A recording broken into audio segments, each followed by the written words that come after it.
Religion should not be allowed to come into politics. Religion মানে ধর্ম, ধর্মকে প্রবেশ করতে দিব না আমাদের রাজনীতিতে। তোমার রাজনৈতিক নেতার আকীদা এটা, প্রায় রাজনৈতিক নেতাদের আকীদা এটা যে না, রাজনীতিতে আমরা ধর্মকে ঢুকাতে দিব না, শিক্ষানীতিতে আমরা ধর্মকে ঢুকাতে দিব না, অর্থনীতিতে রাজনীতি ঢুকাতে দিব না। তারা বক্তব্য দিয়েছে it is merely a matter between man and God. ধর্ম মানে আল্লাহর বান্দার মধ্যে একটা নম করার বিষয়, ওটা মসজিদ মাদ্রাসা তসবিহ টিপবে এ পর্যন্ত শেষ। কিন্তু রাজনীতিতে যদি আমরা ধর্ম ঢুকাইয়া ফেলি তাহলে তো আমরা আর জনগণের টাকা চুরি করতে পারবো না, বড় বড় মদ খেতে পারবো না। অর্থনীতিতে যদি ইসলাম ঢুকায় তাহলে তার সুদ খেতে পারবো না। এটা তোমার রাজনৈতিক নেতার চিন্তা। কেননা তোমার এমপি নির্বাচিত হতে টাকা লাগে, এমপির নমিনেশন নিতে লাগে 50 কোটি। কত? মানে সিস্টেমই উল্টা। আপনার একটা ইউনিয়নের চেয়ারম্যান হতে লাগে 1 কোটি টাকা, মানে ওই চেয়ারম্যান 1 কোটি টাকা খরচই করে 50 কোটি চুরি করার ধান্দাতে। আপনি আবার ঠিক বলছেন, আপনি তো 500 টাকাতে বিক্রি হয়ে ভোট দেন। আশ্চর্য কথা হলাম আপনার কথা। বাংলাদেশে কুরবানির সময়তে একটা ছাগলের দাম হয় 15 লক্ষ, আর ভোটের সময়তে যখন আসে তখন এই বান্দা নামক ছাগলের দাম হয় 500 টাকা। 500 টাকাতে একটা নেতাকে ভোট দিয়ে দিল, বলছে যে আমি অমুককে নেতা, অমুকের চরিত্র ফুলের মতো পবিত্র, আমি অমুককে নেতা হতে দেখতে চাই। আয় বেকুব গাধা, তুমি এমন একজনকে ভোট দিয়ে নেতা বানালে সে সালাত তো বহুদূরের কথা, ওযুই জানে না। আগামীকাল সকালে তোমার নেতাকে 1 বদনা পানি দিয়ে বলো যে একটু অজু করে দেখান তো, ও ভয়ে ডান হাত ধোয়ার আগে বাম হাত ধোবে, দেখবে ও পারবে না। তুমি একে নেতা বানিয়েছ। আর ভোট পদ্ধতি তো প্রচলিত, ভোট পদ্ধতি তো হারাম। আমি ওটা বুঝিয়ে দিব একটু, খুব মনোযোগ। আপনি যাকে নেতা নির্বাচন করছেন ও দেখেন তো আগে ও কি।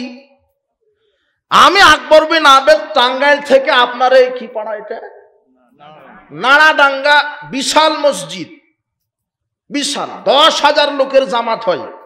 এখন একটা ইমাম লাগবে, একেবারে সেরকম ইমাম লাগবে যাতে বক্তৃতা দিয়ে একেবারে মাঠ কাঁপিয়ে দিতে পারে, একেবারে কেরাত যেন সুন্দর হয়। এখন আপনি নিয়োগপত্র ছেড়ে দিলেন, ইমাম লাগবে অমুক জায়গাতে, 10,000 মুসল্লির ইমাম প্রয়োজন। কত হাজার? 10,000। এখন আমি চলে আসলাম, এখন আপনি আমাকে বলছেন যে আপনার ডিগ্রি তো এই, তো একটু কোরআন তেলাওয়াত শোনান তো। শোনানো হলো। আচ্ছা, আপনি কি কোনো পাপে বা সরকার বিরোধী কাজে জড়িত? মানে ভাইবা হচ্ছে এখন, কথা বুঝেননি মনে হয়। আপনার ছেলে মেয়ে কয়জন? ছেলে মেয়ে কি করে? স্ত্রী পর্দায় থাকে, জর্দা কি খান, দাড়ি কি ছাঁটেন? এগুলো হচ্ছে ভাইবা, কথা বুঝেননি মনে হয়। সব আপনি পরীক্ষা করে নেবেন। কেন? আমাকে কি নিয়োগ দিবেন? ইমাম। ইমাম মানে কি? নেতা। আমি 10,000 লোকের নেতৃত্ব দিব। কত হাজার? 10,000 লোকের নেতৃত্ব দিব। 10,000 লোকের নেতৃত্ব দিবে। এই জন্য আমাকে দেখলেন, আমার ডিগ্রি, আমার চরিত্র, আমার স্বভাব, আমার বউ পর্যন্ত চলে গেছেন আপনি, যে হুজুর বউ কি পর্দা করে? কথা বুঝেননি মনে হয়। আর বাংলাদেশে একটা এমপি নির্বাচিত হয় কত লোকের জন্য?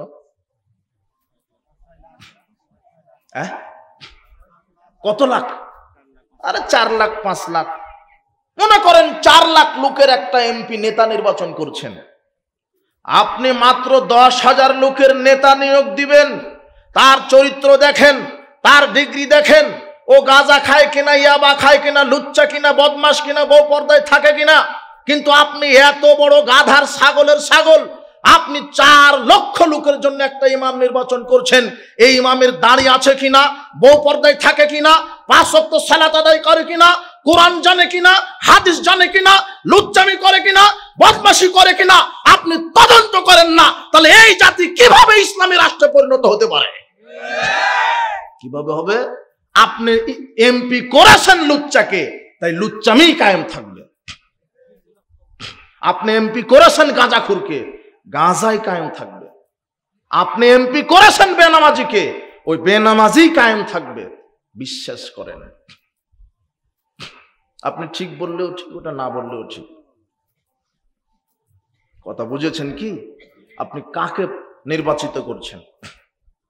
আর ভোট পদ্ধতি, আমি প্রচলিত যে ভোট পদ্ধতি, এটা আমি হারাম নাজায়েজ বললাম কেন? এটা ইসলামী নয়।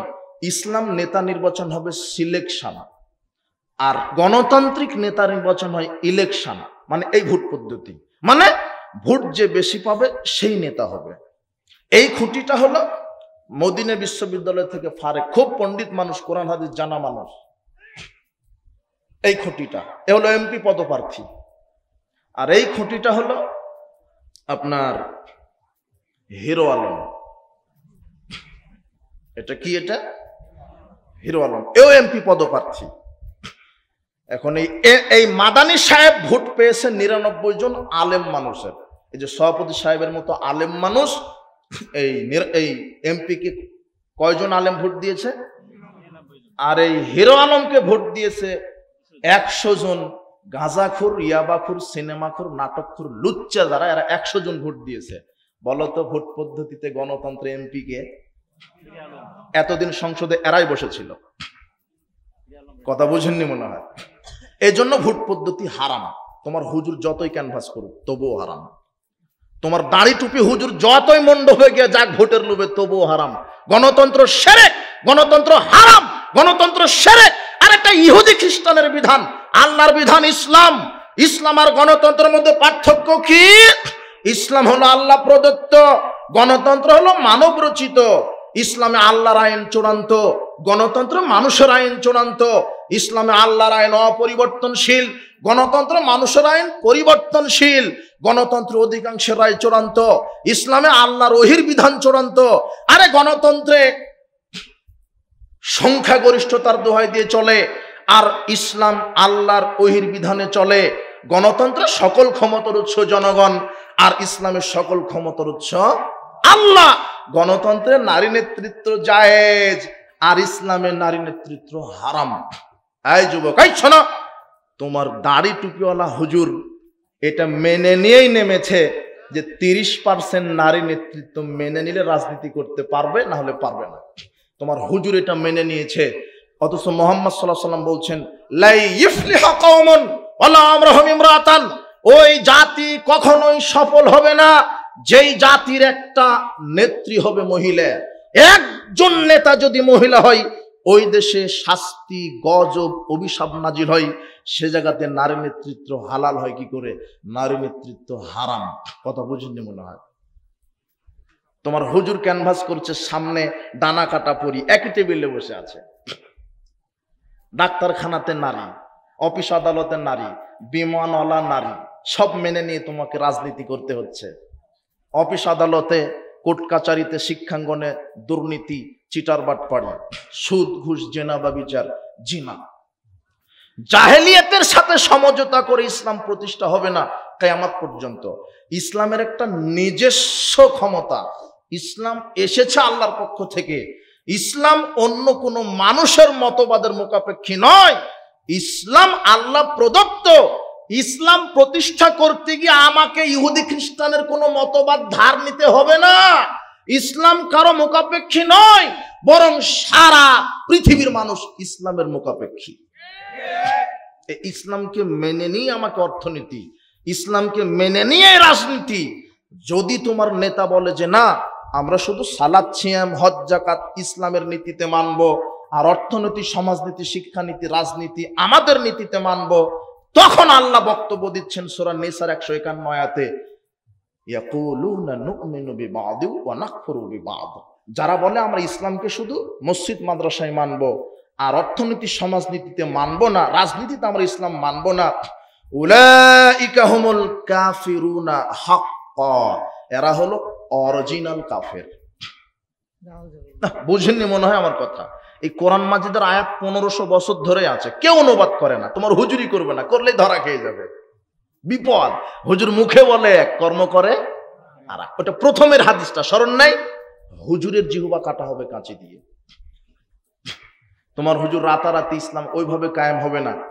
নূহ আলাইহিস সালাম 950 বছর দাওয়াত দিয়েছেন। কত বছর? ইসলাম প্রতিষ্ঠার মাধ্যমই হচ্ছে দাওয়াত।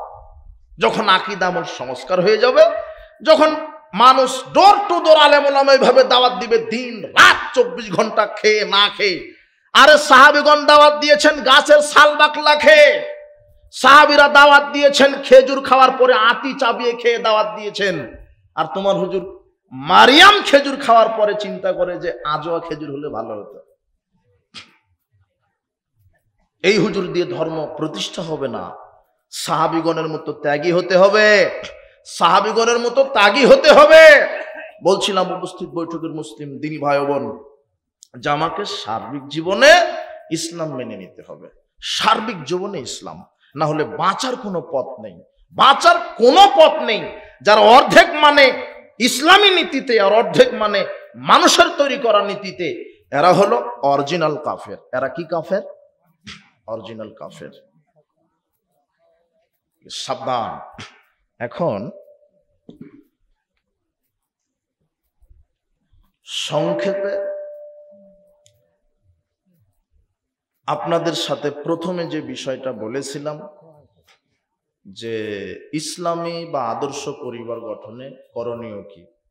ইসলামী পরিবার কি পরিবার? ইসলামী পরিবার।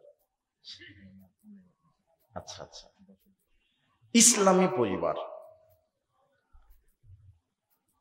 ইসলামী পরিবার কি পরিবার? ইসলামী পরিবার। আর পরিবার গঠন হয় গরু ছাগল দিয়ে, নাকি কি দিয়ে? মানুষ দিয়ে। একটা নারী আর একটা পুরুষ বিবাহের মাধ্যমে কি গঠিত হয়? পরিবার।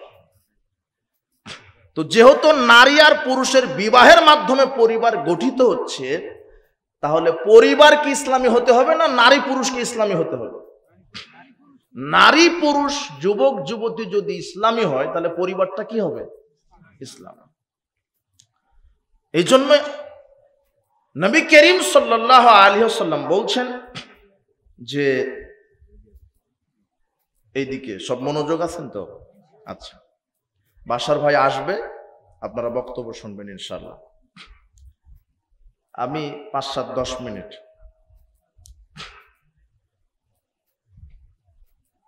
কি বললাম? হ্যাঁ, ইসলাম। রাসূল সাল্লাল্লাহু আলাইহি ওয়াসাল্লাম বলছেন, ইযা আতাকুম মান তারদাউনা খুলুকাহু ওয়া দীনাহু। রাসূল সাল্লাল্লাহু আলাইহি ওয়াসাল্লাম বলছেন, যখন কোন নারীর বাড়িতে পুরুষের পক্ষ থেকে বিবাহের প্রস্তাব আসে, তখন নারীর অভিভাবক পুরুষের দেখবে দিনদারিতা আর চরিত্র। কি চরিত্র? যদি পুরুষের বাড়িতে নারীর পক্ষ থেকে বিবাহের প্রস্তাব আসে, তাহলে পুরুষের ছেলের বাপ মেয়ের দেখবে দিনদারিতা আর চরিত্র। বুঝেননি মনে হয়? এটা মুহাম্মদ সাল্লাল্লাহু আলাইহি ওয়াসাল্লামের কথা। কিন্তু এখন আপনার সমাজে কি দেখা হয়?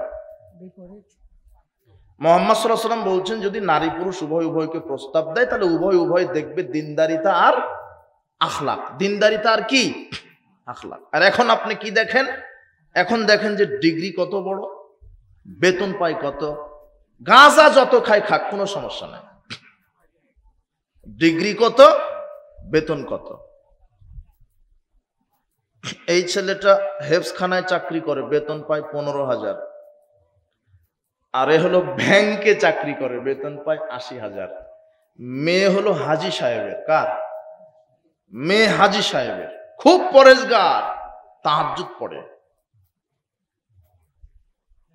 এখন হাজী সাহেব বলছে যে না, বেতন তো কম, এটার সাথে দিতে হবে। কথা বুঝেননি মনে হয়? এই যে অজু জানে না, সালাত আদায় করে না, হারামখোর, এর সাথে মেয়ে দিতে হবে। বেতন কত? এর বেশি। এটা হলো হাজী সাহেব। আপনি ঠিক বলছেন, আপনি তো ওরকম। আপনার ছেলে পড়াশোনা করে কোথায়? মাদ্রাসা হেফজখানার যারা বাচ্চাদেরকে পড়াশোনা করান, হাত উঠান তো, কারা কারা মাদ্রাসায় পড়ে? সুবহানাল্লাহ, হাত তো গণে শেষ করা যাবে না। প্রাইমারি হাই স্কুলে কাদের বাচ্চা পড়ে? হাত উঠান।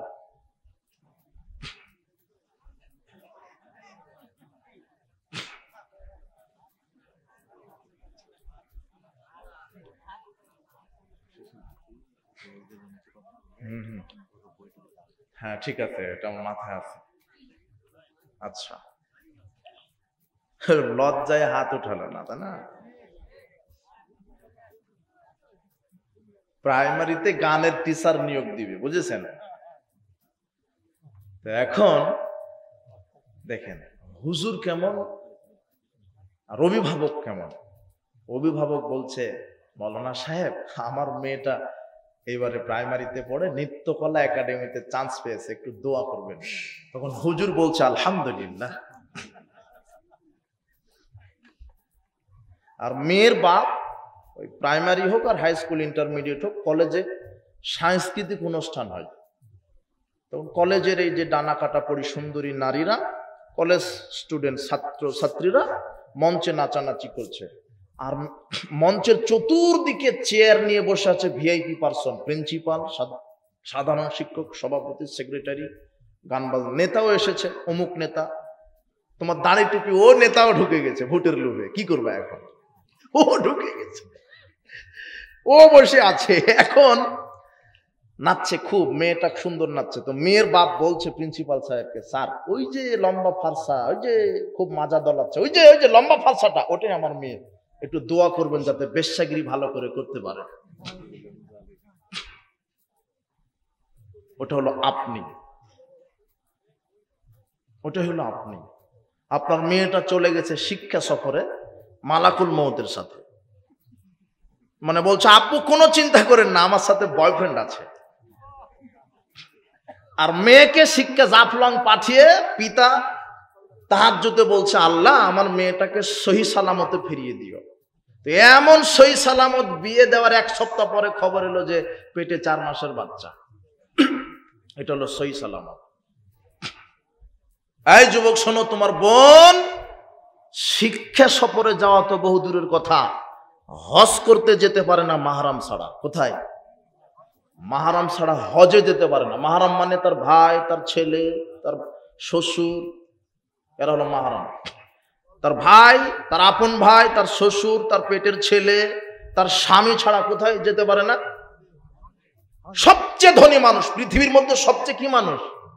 ধনী মানুষ, 100 বার হজ করার ক্ষমতা রাখে, কিন্তু তাও যেতে পারছে না, ফরজ হয়নি, কি নাই? মাহরাম নাই। মাহরাম ছাড়া হজে যেতে পারে না। সে জায়গাতে আপনার স্ত্রী ঈদের মার্কেট করতে কোথায় গেল? সে জায়গাতে আপনার মেয়েটা মার্কেটে চলে গেছে, সে জায়গাতে আপনার মেয়েটা শিক্ষা সফরে চলে গেছে। বুঝেননি মনে হয়? তাহলে পরিবার, কুয়াং ফসা কমাহালিকুম না, নিজে বাঁচো, পরিবারকে বাঁচাও। পরিবারের সালাত কায়েম রাখবেন, 5 ওয়াক্ত সালাত।